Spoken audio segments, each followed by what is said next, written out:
La rencontre du petit prince avec le maître penseur pour s'instruire parmi toutes ces visites, parmi toutes ces rencontres, mais il lui demande la question, pourquoi on souffre? Bonjour, maître penseur. J'ai une question à vous demander. Pourquoi on souffre?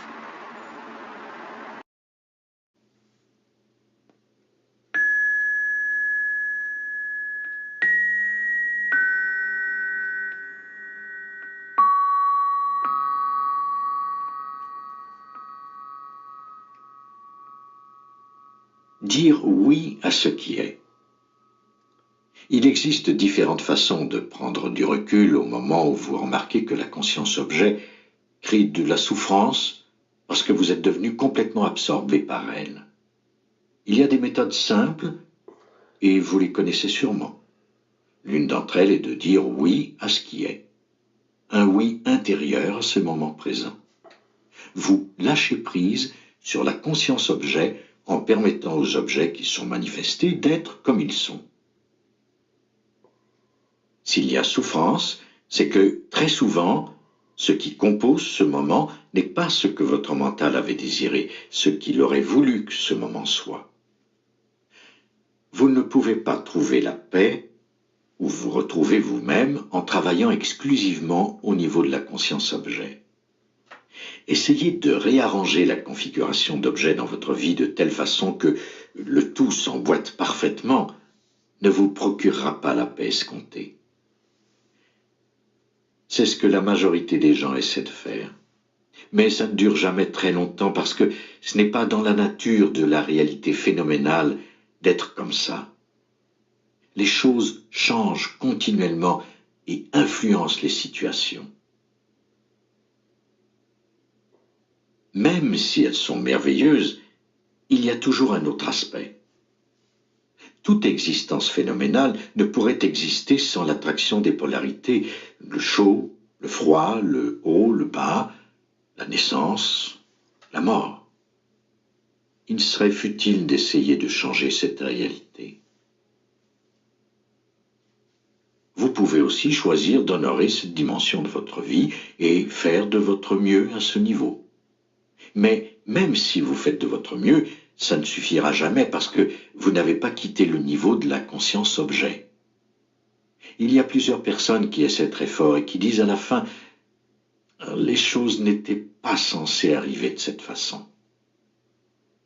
Souvent, ce sont des gens merveilleux qui dédient leur vie entière à aider les autres, peut-être comme travailleurs sociaux ou en allant dans des pays du tiers-monde. Plusieurs d'entre eux, après quelques années, souffrent d'épuisement. Ils se sentent vidés parce qu'il y a tellement de souffrance. Il ne semble jamais y avoir une fin. Ces gens fonctionnent exclusivement sur le plan de la conscience objet et il est très facile de la laisser nous absorber.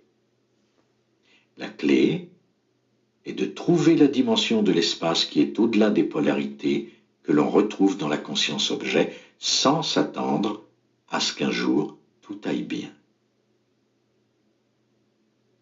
Cela peut se produire, mais pas de la façon anticipée par le mental. Peut-être que tout va déjà très bien, mais vous ne le savez pas.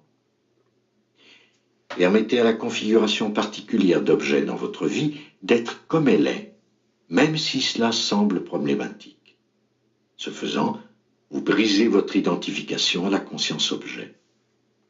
Permettre est un recul, et quand vous reculez, un espace s'ouvre autour des circonstances particulières de la situation de ce moment. Quand une personne hurle devant vous, vous accusant d'avoir fait quelque chose, l'impulsion inconsciente est de dire « Comment osez-vous dire que j'ai fait cela ?» Mais si vous permettez à cette situation d'être ce qu'elle est, en l'observant sans réagir, il se crée tout à coup un espace autour de l'agitation. Au tout début, cet espace est très subtil, mais avec le temps, vous réalisez sa profondeur. Même les grandes périodes d'agitation dans votre vie, comme la maladie et la mort, peuvent être observées avec du recul.